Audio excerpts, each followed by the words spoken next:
producción, en qué está en la situación en Haití en este momento y bueno, y en qué están trabajando ustedes con respecto a este tema. Buenos días, gracias por atendernos. Sí, se acerca el fin de año y nosotros en la coordinadora no hemos parado, incluso hemos incrementado nuestro trabajo respecto a Haití. Tomemos los últimos acontecimientos. En octubre de este año, el presidente, después de la visita que concretamos de un senador haitiano y dirigentes sociales haitianos, tomó la decisión y la hizo pública de retirar casi de manera intempestuosa las tropas, y al día de hoy ese retiro no solo está cada vez más lejos, sino que además se convierte en un retiro absolutamente condicionado a cambios entre comillas democráticos que nuestro país exige al país haitiano, en una situación más que compleja, más que confusa y sobre todo desde el punto de vista de nosotros absolutamente intervencionista. No solo ya desde el punto de vista de la ocupación militar, que de hecho lleva 10 años, sino que además desde el punto de vista de la conducción del proceso democrático en Haití, que no es la primera vez que ocurre, no es el hecho, seguramente es el hecho más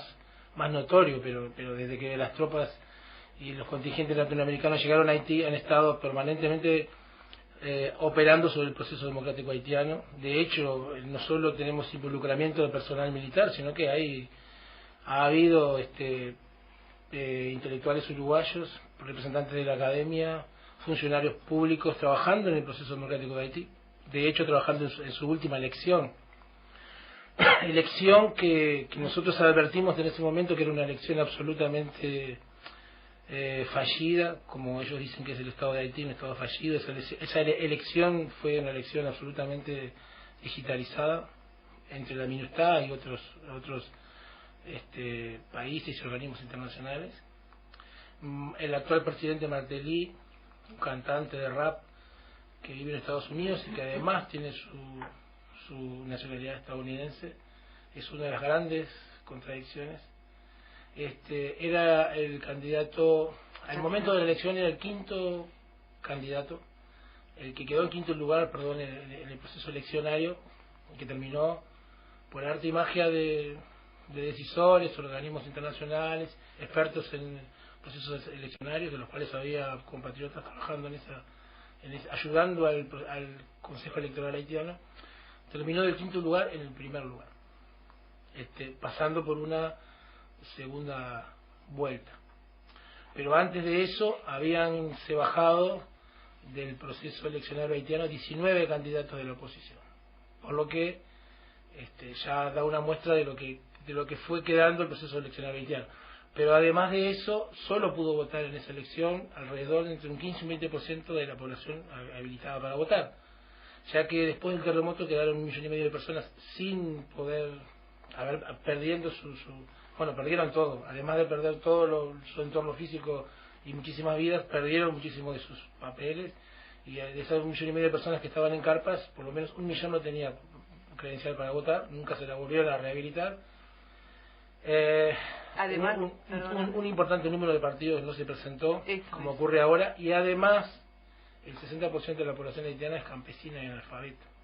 Por lo tanto, lo que quedaba para elegir un presidente era un 10 o un 15% de la gente, principalmente del conurbano, que era la que votaba, y era sobre la que operaba toda la potencia y la estructura y el aparato de la MINUSTAH. Esa elección fue lo que dejó a este presidente, que ahora provoca nuevos problemas de tipo administrativo democrático, porque el presidente no ha vuelto a renovar su Senado, pero en el camino de eso ha caído en un montón de irregularidades, actos de corrupción, todo tipo de problemas administrativos. La ayuda internacional no la ha podido siquiera exigir debidamente. En este momento también tiene problemas con los dominicanos, no puede posicionar al país respecto de una posición digna con respecto a los dominicanos. Es decir, tiene una posición, ha generado por sí una oposición interna importante, que ahora es lo que ha llamado la atención de nuestro presidente para exigir que, como condición, que si esa situación interna no mejora, él estaría dispuesto en un acto de reverencia internacional a retirar nuestras tropas. Nosotros decimos que las condiciones para retirar las tropas estaban dadas desde el día siguiente que llegaron. Las condiciones ahora son más duras y la evidencia es mucho más concreta sobre que ese proceso que apoyaron y que fueron a estabilizar un proceso, en realidad lograron todo lo contrario. Y entonces ahora estamos tratando de empujar en el último tramo, que esperamos sea más rápido de lo que todo el mundo piensa, que ese retiro, por lo menos de las tropas de nuestro país, sea efectivo. Buen día, perdón que me meta. Buen día, ¿cómo están? Buen día, Carlos, Liliana. A mí me parece que sería importante también, porque fue impresionante los planteos de la delegación haitiana que vino. O sea, para que la gente entienda primero que la MINUSTAH son las fuerzas de paz, ¿no? Supuestamente de paz de Naciones Unidas. A mí una de las cosas que me impresionó es que toda esa ayuda humanitaria en realidad no va al pueblo haitiano, termina siendo una ayuda humanitaria que va para sostener fuerzas que ahora ya son de ocupación, ¿no? Sí, que justamente eso era lo que les quería preguntar a los compañeros, era ¿cómo ven ustedes el papel que está jugando hoy en día la MINUSTAH y qué objetivos tiene eso y por qué es que exigimos tan fuertemente el retiro de estas tropas? Bueno, primero que nosotros tenemos siempre un contacto directo con las organizaciones sociales haitianas y en realidad nosotros somos la voz de ellos acá. Es lo que nos hemos propuesto siempre, replicar lo que el pueblo haitiano, ser la voz de ellos acá, ¿no? Ellos siempre vieron a la MINUSTAH desde el primer momento como lo que son, como tropas de ocupación, ¿no? Ellos consideran que fue violada su soberanía con la llegada de la MINUSTAH. Nunca tuvieron ninguna expectativa de que eso fuera a cambiar su situación. Ellos son conscientes de que su situación la cambian ellos y es lo que quieren hacer. Entonces ellos siempre han pedido que el derecho de la autodeterminación sea respetado. Es cierto que había una inestabilidad y porque hay una pobreza brutal, hay un 70% de desocupación, hay 4 zonas que están declaradas de hambruna. O sea, la situación es brutal, pero lo que hace un ejército de ocupación es agravar esa situación. Han violado niñas, niños, han llevado cólera, o sea, le dan droga a los jóvenes. Es una situación insostenible que la MINUSTAH continúe en un país, porque ni siquiera lo que dicen que fueron a hacer, lo hicieron, ¿no? Entonces, lo que las organizaciones sociales exigen es que se retiren, que ellos pueden resolver la situación entre haitianos, porque hay todo un tema, además, acá, de un paternalismo, que se trata a Haití como que son retrasados. La gente de Haití tiene una cultura milenaria que nosotros ni desconocemos. Tiene una cantidad de escultores reconocidos por Galeano, que Galeano tiene mucho contacto con Haití. Hay una cantidad de cosas que nosotros totalmente desconocemos. Fue el primer pueblo que se independizó. Y eso es lo que no se le ha perdonado nunca al pueblo haitiano. Una de las informaciones que le fue dada a nuestro presidente de primera mano cuando vino el senador Moïse fue no solo el respecto de la doble oportunidad en que este año se votó por parte de todo el Senado haitiano que iba quedando en carácter de unánime el retiro de tropas, o sea que un poder legislativo al cual nosotros debemos sintonizar al menos, sino que además le fue informado de primera mano que la ayuda humanitaria, hablando de ayuda humanitaria, los 3 millones de dólares, o sea, un dólar por uruguayo, que en el momento del terremoto se prometió, y finalmente Uruguay decidió entregar este año, pese a las advertencias que le hicimos muchísimas organizaciones de que el gobierno haitiano era corrupto y que ese dinero era tirarlo en un saco vacío, que podía tener opciones de derivarlo a organizaciones sociales, de derivarlo a organismos internacionales un poquito más prolijos que la propia contaduría de la MINUSTAH. Ese dinero se perdió en el aparato burocrático haitiano, del Estado haitiano, y ese dinero fue reclamado no por los uruguayos, no le correspondía tampoco, pero fue reclamado por los senadores haitianos para saber dónde Martelly terminó apoyando o dedicando ese dinero que el Uruguay entregó, y no lo saben aún. Es parte de la responsabilidad que como país tenemos. De 3 millones de dólares que cada uno de nosotros nos quitaron $1 o colaboramos con $1, y el Uruguay lo entregó en un lugar donde se había advertido desde muchísimos lugares de que no lo podía poner ahí porque el presidente Martelly es un presidente corrupto. El dinero se voló como se han volado, no sé, hasta altura miles de millones de dólares de cooperación internacional.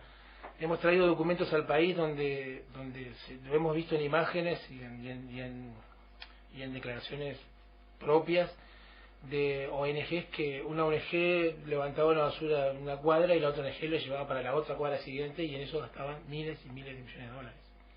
Aún hoy ocurre eso. Sí, el tema es qué se solicita, ¿no? Porque una de las cosas es la salida de la MINUSTAH como tropas de ocupación.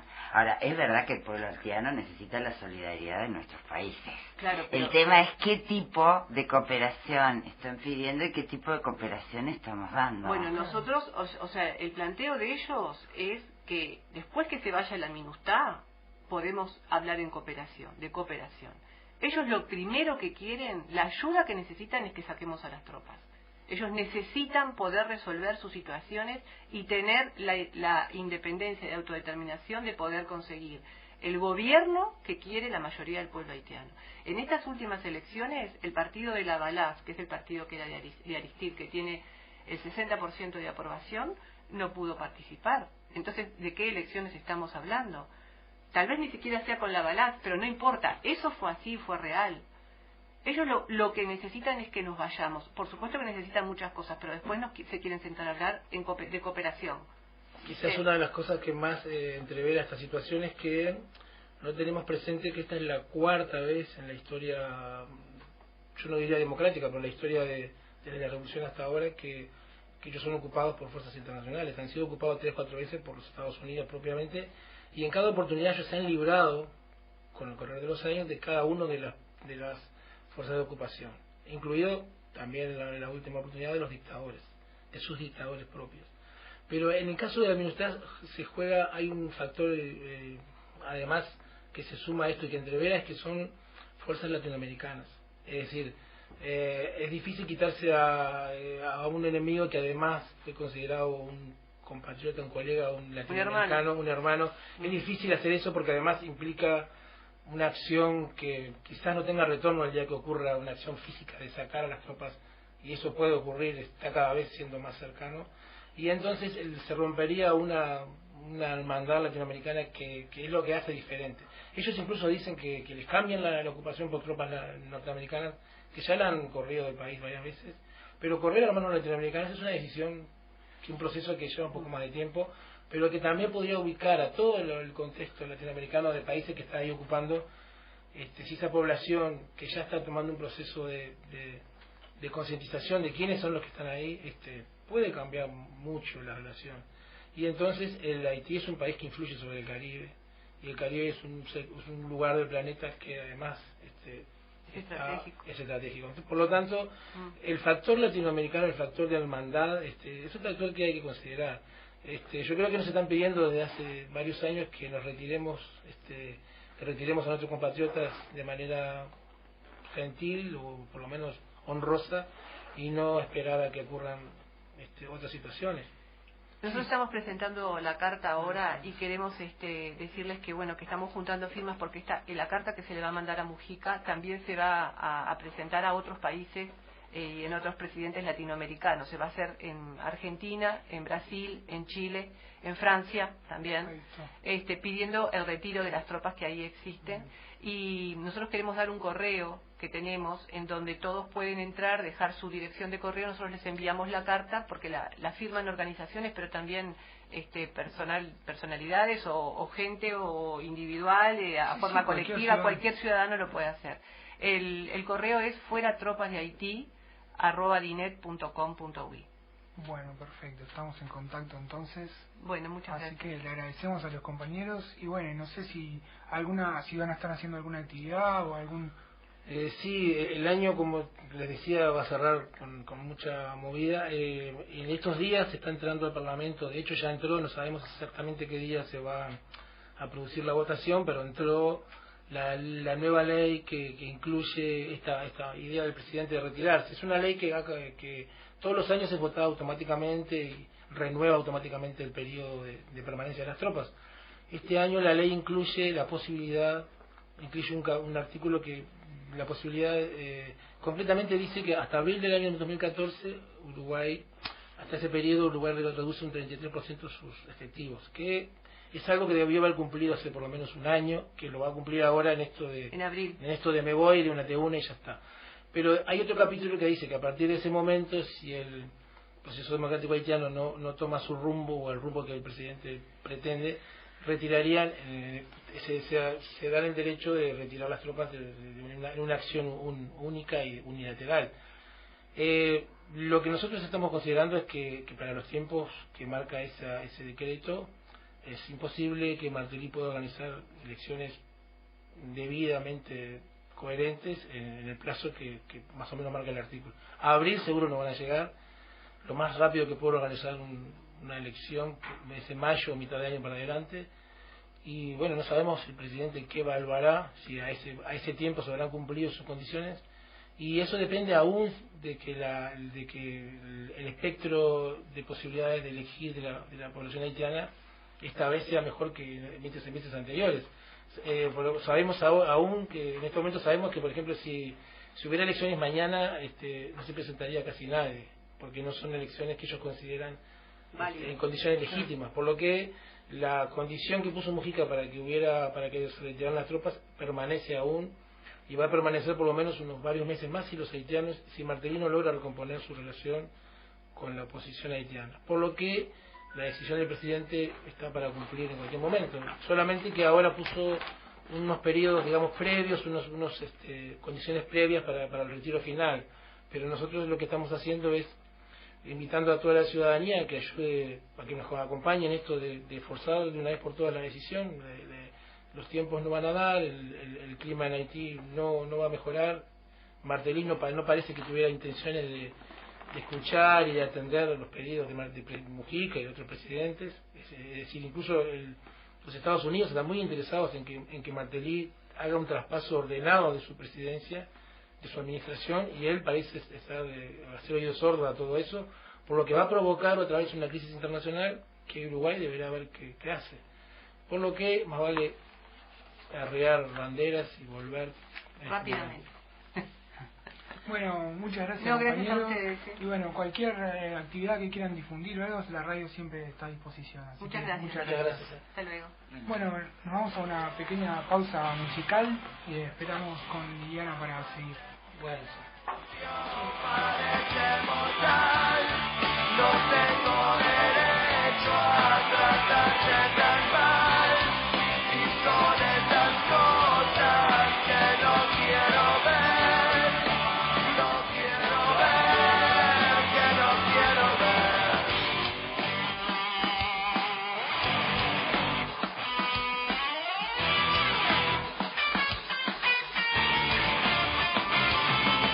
¿Cómo pasa el tiempo?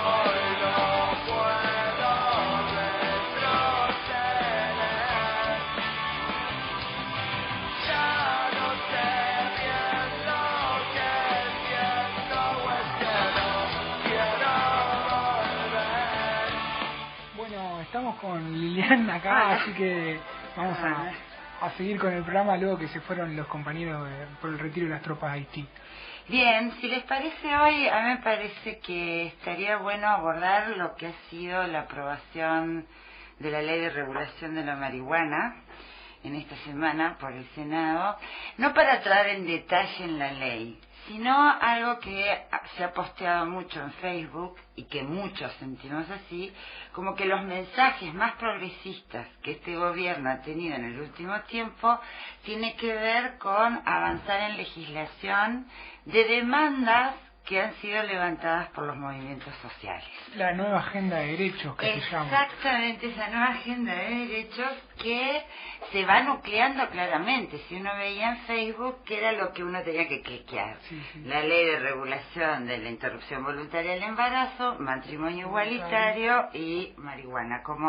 Y el mundo nos mira por eso, ¿no? Entonces a mí lo que me pareció interesante como reflexión es efectivamente lo más progresista del gobierno frente amplista ha sido la agenda, esta nueva agenda de derechos, como que le decís, impulsada por los movimientos sociales, impulsada por la ciudadanía organizada, y que si bien el Frente Amplio fue la fuerza política que lo asume para concretarlo en un proceso parlamentario de aprobación, es cierto que el gustillo no es que esto es un logro frente amplista, ¿no? O sea, este es un logro ciudadano que sería interesante ver cómo se expresa en el Frente Amplio y cuáles son los vínculos en el Frente Amplio, porque yo que vengo del movimiento social tengo un gusto retroamargo, ¿no? Por un lado está fantástico, por un lado pudimos concretar en este periodo de gobierno demandas que han llevado, en el caso de las mujeres, el aborto más de 25 años, en el caso de la diversidad sexual ha sido bastante acelerado, ¿no?, en estos últimos años, y en este de la marihuana sin duda algo que fue irrumpió en el escenario político y se concreta con mucha rapidez, y que pone el Uruguay hoy. Yo he escuchado de mañana a gente en las embajadas en el mundo preguntando a ver qué se tiene que hacer para venir a recibir en el país. O sea, se ha convertido esta agenda. Sí, ayer el canciller Almagro salió en todos los informativos diciendo que iba a mandar informe para todas las embajadas explicando la ley. Claro. Y explicando qué condiciones tenían que tener los que querían venir a vivir a Uruguay, que no iba a existir el turismo canábico. Sí, ahora estamos, o sea, por un lado, ¿cuál es el problema? Tenemos el fomento del turismo, pero parece que esto es como un área de experimentación. O lo llevamos para afuera, como un espacio libertario, que a mí me alegra que la gente quiera venir al país, no porque hay turismo sexual, no porque hay explotación de jóvenes o de trabajadores, sino porque es un país liberal, ¿no? Libertario, digamos, un país libertario. Sin embargo, después en los mensajes se empieza como a recular, ¿no? O sea, bueno, sí, pero no tanto. O sea, por un lado tenemos esta imagen de país que avanza, ¿no?, de país progresista, de fuerza izquierda, pero al mismo tiempo lo acompaña después de aquellos que lo impulsaron en el Parlamento y de nuestro propio gobierno un discurso que empieza a ser el discurso disciplinante, el controlador, el que realmente da para atrás aquello que supuestamente era el espíritu de la ley.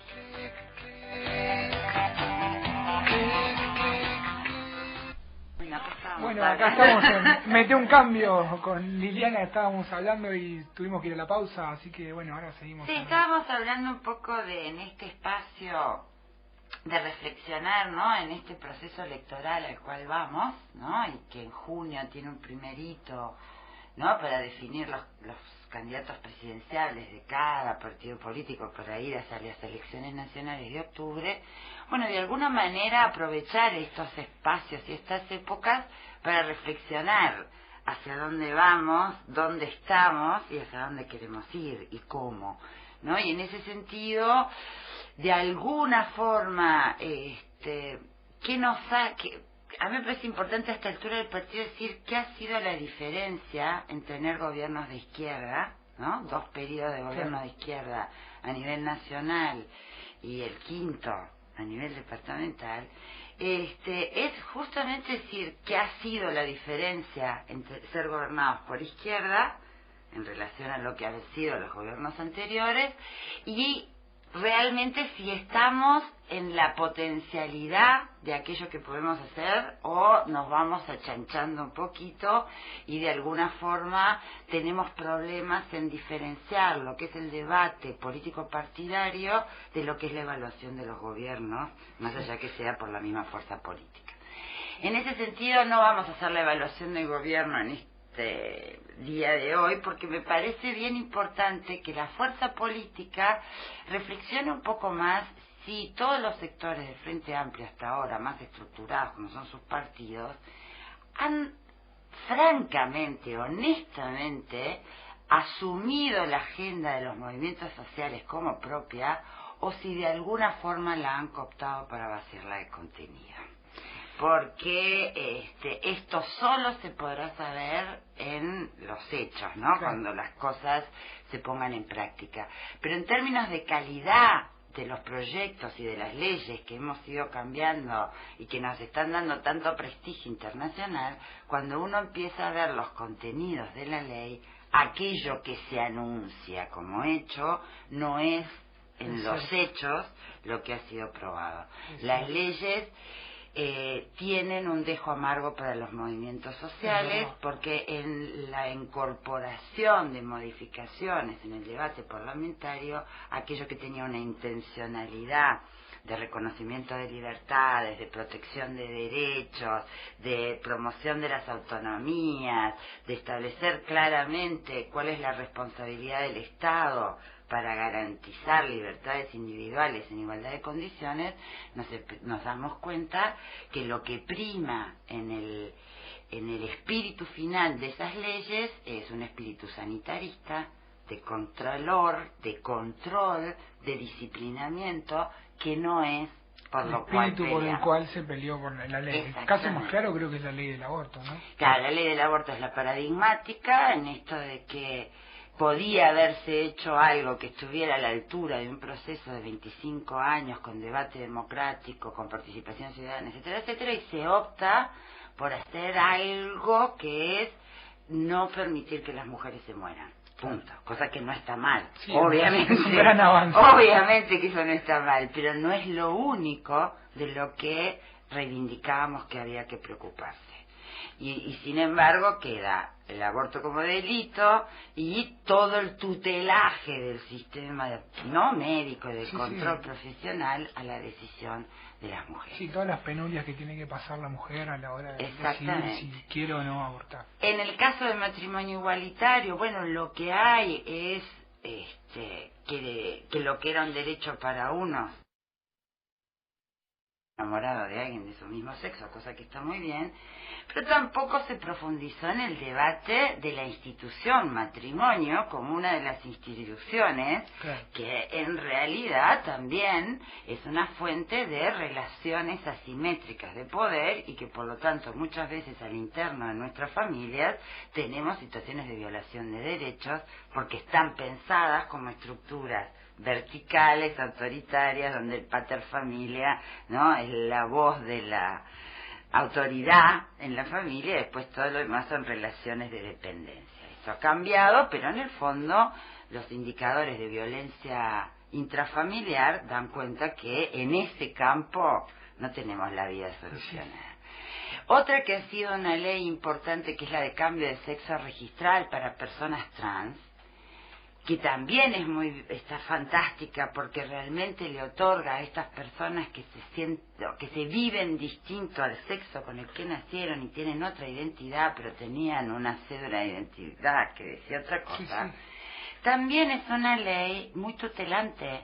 Vos tenés que presentarte en el registro civil, en una comisión que tiene que evaluarte, tenés que presentar testigos y además el juez es el que determina si se te autoriza o no el cambio identitario.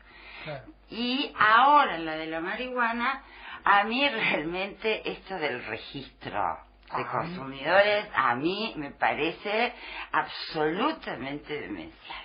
A mí también. Me parece realmente demencial, porque entonces o registramos a todo el mundo que consume algún tipo de sustancias, o algún tipo de alcoholes, o algún tipo de no sé qué, o si no le estás dando a esto ya desde el origen, lejos del reconocimiento de que esta es una práctica que está en la sociedad, que no es fomentable, sino que lo que se trata es de que sea regulada, una cosa de control y de seguimiento y de monitoreo que no está acorde al principio básico del cual estamos tratando, y es todas las personas tenemos que tener la libertad y la responsabilidad de saber los actos que cometemos en nuestra vida. Pero lo que en todo caso la ley viene venir a responder es las contradicciones que en la sociedad teníamos, porque efectivamente han habido conductas que incluso son fuente de ingresos para el Estado, como es la destilación de alcoholes, Entonces, por lo tanto, en ese sentido, a mí me parece que uno de los problemas que evidencia esto es la falta de diálogo de nuestros parlamentarios en general y de los frente amplistas en particular, con diálogo con los movimientos sociales. Sí, la falta de vínculo entre las organizaciones sociales y la fuerza política, que es algo que se viene reclamando desde hace mucho tiempo, que lo que se piensa desde los actores políticos partidarios es que somos solo fuerza que mueve gente en la calle, Claro. no que pensamos, no que tenemos fundamentos, no que tenemos Y argumentos, que no que vamos a tenemos elaborar. propuestas, no que hemos generado una discusión a nivel ciudadano de la cual muchas veces no están ni enterados, donde la realidad no les llega lo que pasa, no les llega lo que son las reivindicaciones. ¿Por qué esta es una demanda juvenil? ¿Por qué el otro día en el Parlamento, cuando lo de la marihuana, yo fui, y la gran mayoría de los que estaban ahí no eran los militantes que ves, o la gente que ves en múltiples otras actividades y movilizaciones, ¿no? Sí, claro. Era profundamente gente joven. Y a mí me hubiera gustado saber si esa gente joven conectaba también esta demanda con otras. Por eso Claro. a mí me parece importante, por ejemplo, ahora lo que se está haciendo de vincular, porque esta nueva agenda de derechos es la agenda que el Frente Amplio tiene déficit, porque esta agenda además necesitó de ser impulsada por el movimiento social, teniendo múltiples resistencias, incluso en legisladores frente amplistas. En aborto yo te puedo nombrar, los tengo anotados a todos los legisladores frente amplistas, que lejos de tener una posición progresista y libertaria, expresaron los argumentos más conservadores y reaccionarios. Y en el Frente Amplio no hubo el debate de decir esta contradicción entre mi conciencia personal y mi responsabilidad de legislar para el bien colectivo. Esta contradicción donde, si su conciencia personal no le permite votar una ley, por fuera de posicionamientos de Congreso, por fuera de posicionamientos de partido, por fuera de acuerdos programáticos, resulta que las conciencias individuales empiezan a tener más peso en el avance del reconocimiento de derechos. Y este debate del Frente Amplio tiene dificultades para darlo, pero es un debate que hay que dar. Es un debate que hay que dar porque realmente hay una contradicción ideológica que está puesta en juego, que quizás no interpela a otros partidos como los partidos de derecha. Ahora un partido de izquierda y una fuerza de izquierda sí lo interpela en que la conciencia de aquel que tiene más poder interfiere sobre la libertad individual de actuar de acuerdo a tu conciencia. Entonces, me parece que son de los debates que el Frente Amplio se debe y que de alguna manera algunas personas del movimiento social lo queremos llevar adentro de este proceso electoral, ¿no? Yo me voy a poner un poco de abogado del diablo, ¿no? Dale. A mí, todo este tema de la nueva agenda de derechos, a mí sí, la comparto, pero a mí me parece también que a veces es como patear la pelota para el córner. Porque el Estado, cuando se está hablando de los problemas que está teniendo la educación, de los problemas que está teniendo la salud y de los problemas que está teniendo los temas que más le tocan a la ciudadanía en general, se pone como prioridad la nueva agenda de derechos. Y a mí eso un poco me choca, ¿no? Y cómo nosotros vemos que el mundo nos reconoce porque somos el primer país que legalizó la marihuana o que regularizó la marihuana, y no nos reconoce porque tenemos un alto nivel de educación o porque tenemos un buen sistema de salud. Y a mí eso me choca, eso yo realmente lo veo como un progreso del capitalismo y no de la fuerza social. Eso creo que Sí, yo siendo un contigo, poquito sí. abogado del No, diablo, pero ¿no? está bien, a mí me parece que está bueno plantearse estas contradicciones que uno siente. Y en realidad yo creo que es una falsa contradicción pensar que porque se avanza en esta agenda se desvaloriza la otra. En realidad, si vos ves todos los proyectos que tienen que ver con esta nueva agenda, todos se sustentan en dos grandes reformas que el Uruguay está pasando. Una es la reforma sanitaria y otra es la reforma educativa. Y la tercera es la de inclusión social, ¿no? La de políticas sociales integradoras. Todos estos proyectos tienen fuertes componentes educativos, fuertes componentes de dispositivos sanitarios para responder a las necesidades y, por último, la vinculación de estos aspectos con otros de promoción y prevención hacia una vida, ¿no?, libre y saludable. Lo que es contradictorio para mí es pensar que estos son temas menores. No son temas menores, porque les afectan a la gente. A la gente no le afecta solo la educación o solo la salud. Somos seres complejos a los que nos afectan múltiples cosas a la vez.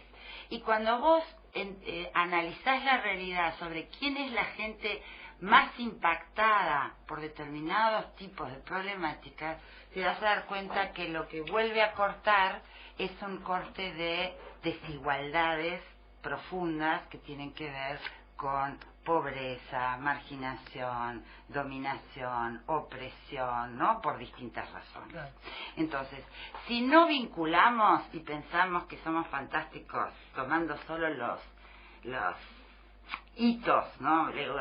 Aborto, marihuana o matrimonio igualitario, sin entenderlos en cómo se construye una matriz de igualdad que también incluye estas desigualdades, que hasta ahora cuando discutíamos educación no la incorporábamos, claro. Cuando discutíamos salud no la incorporábamos, cuando discutimos cambios sociales no la incorporábamos, vamos a seguir por caminos paralelos. Para mí lo que tiene de novedoso, y por algo es lo más progresista, es que un gobierno de izquierda no puede solo pensar que se superan las brechas de inequidad trabajando solo en los ejes históricos de educación, salud, sino es incorporando la multiplicidad de desigualdades que hay en una sociedad y que muchas veces se superponen en las mismas personas, ¿no? Claro. Ser joven no es lo mismo que ser joven y pobre, no es lo mismo que ser joven, pobre ni mujer, no es lo mismo que ser joven, pobre, mujer e indígena, no es lo... O sea, hay una suerte de sumatorias, de contradicciones que, por ejemplo, no solo se resuelven con la de clase. La de clase hace una determinada igualdad, pero después cuando vos ves al interno de un mismo sector que está desfavorecido, viviendo en condiciones de vulnerabilidad, la viven peor los menores, niños y niñas, en situación de exclusión social, claro. Que además tienen multiparidad, que además si son gays o lesbianas o transexuales, la propio entorno los expulsa y los margina de la marginación. Entonces, vos decís, ¿es tan efímero esto que estamos discutiendo? ¿O el problema es no discutirlo en la dimensión de complejidad que claro. tiene cuando queremos cambiar la salud o cuando queremos cambiar la educación? Hoy por hoy, por ejemplo, todavía estamos discutiendo cómo el sistema educativo no expulsa a las personas diversas y diversas sexualmente. Claro. Y si no las incorpora, vamos a seguir teniendo personas marginadas y personas excluidas de su condición de sujetos de derecho.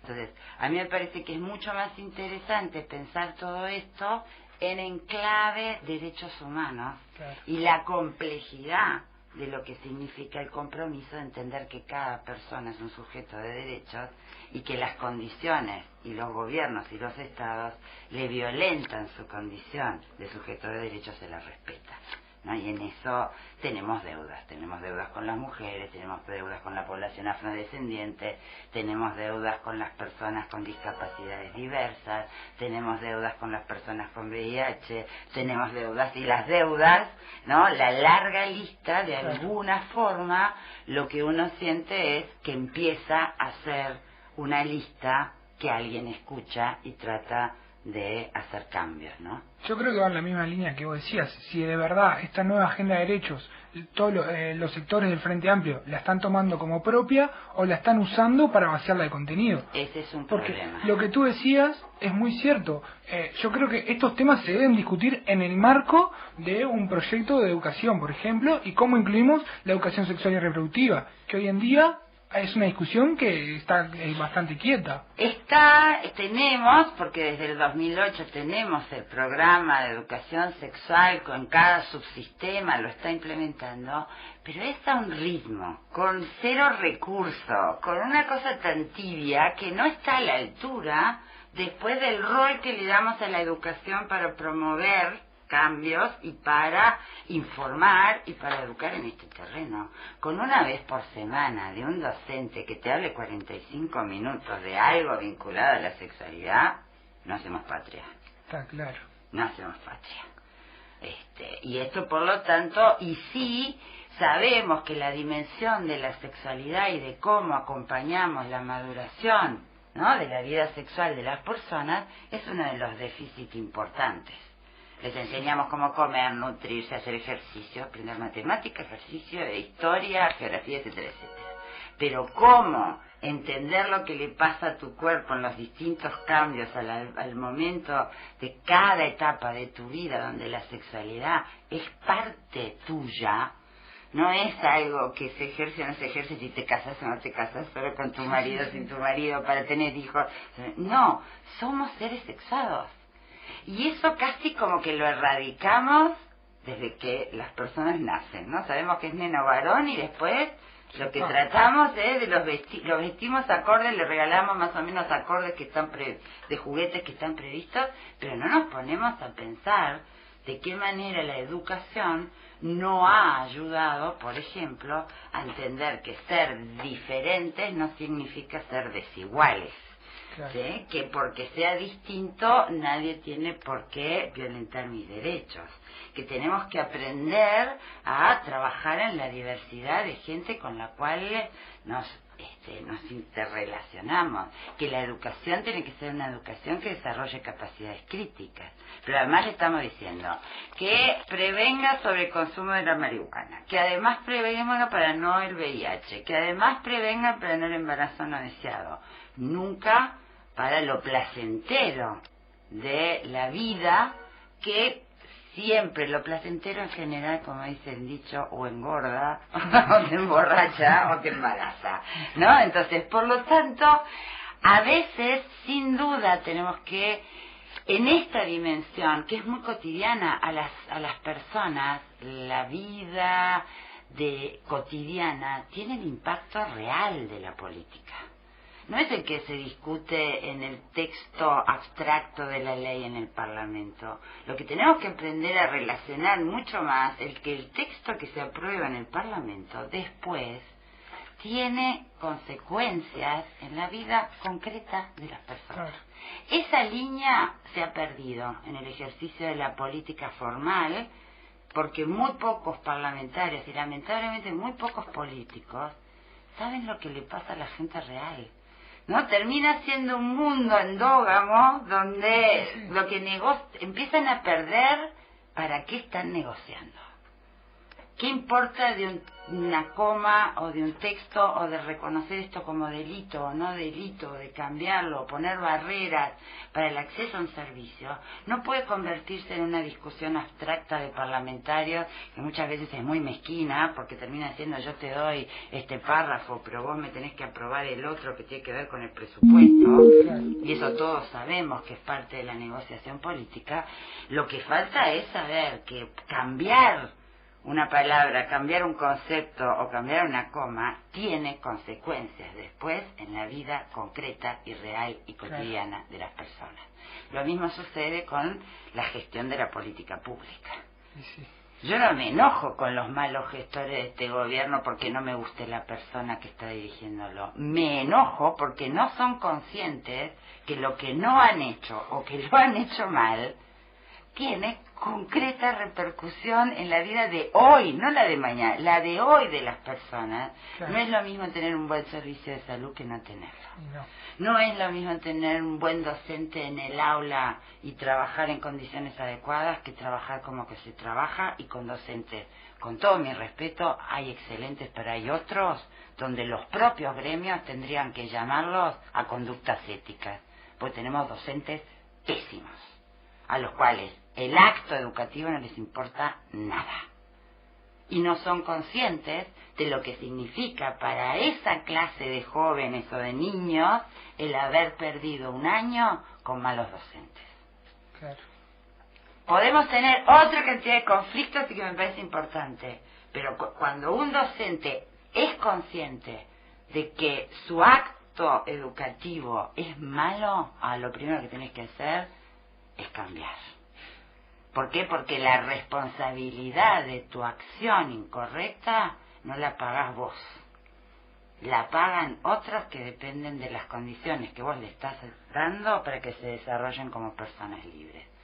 El día que entendamos eso, yo creo que las discusiones van a tener que pasar por otro lado, ¿no? Pero lo que hemos perdido es la dimensión ética de las acciones. Y en ese sentido me parece que en este momento de debate electoral, yo lo que quiero políticamente es realmente discutir esto. Y que no me vengan a decir que juego para la derecha o que le pones un palo en la rueda a no sé quién. No, ¿sabes qué? Lo que quiero es que tengamos la suficiente honestidad para decir avanzamos, pero muchachos, estamos avanzando sin mucha convicción, estamos avanzando haciendo trampas al solitario, estamos haciendo cosas a medias tintas, sin tener el coraje de decirnos que el costo, ¿quién lo paga? Claro.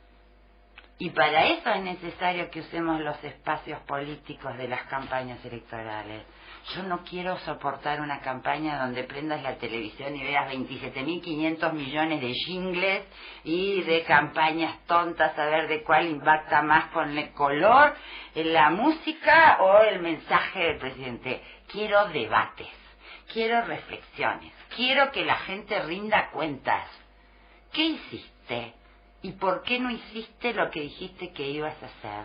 ¿Y por qué si tenemos malos resultados no tratemos de forzar explicaciones? Seamos capaces de decir que hicimos bien, pero también fundamentalmente trabajar en lo que hicimos mal, porque si no reconocemos lo que hicimos mal, no lo vamos a corregir nunca.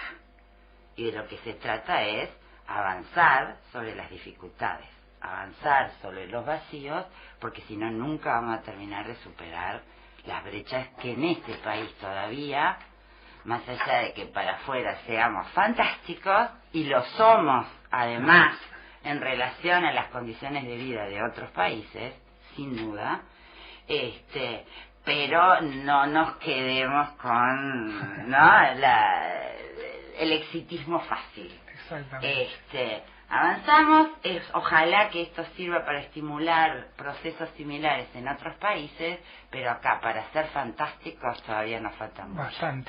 Exactamente, sí. Entonces por eso a mí este espacio, y en eso quiero convocar para el sábado. Vale. Me parece importante a esta asamblea que promueve el debate programático de Frente Amplistas para un debate programático, para justamente darnos un espacio de reflexión, de organización, de proyección. Este es uno de los temas que por lo pronto muchos de los que estamos en este espacio queremos impulsar. ¿Cuál es el vínculo de las demandas y propuestas de los movimientos sociales? ¿Cómo, cuándo y por qué se han incorporado al Frente Amplio y de qué manera? Y si eso es satisfactorio o si hay que darle al Frente Amplio muchísimo más movimiento en lugar de tanta estructura partidaria, ¿no?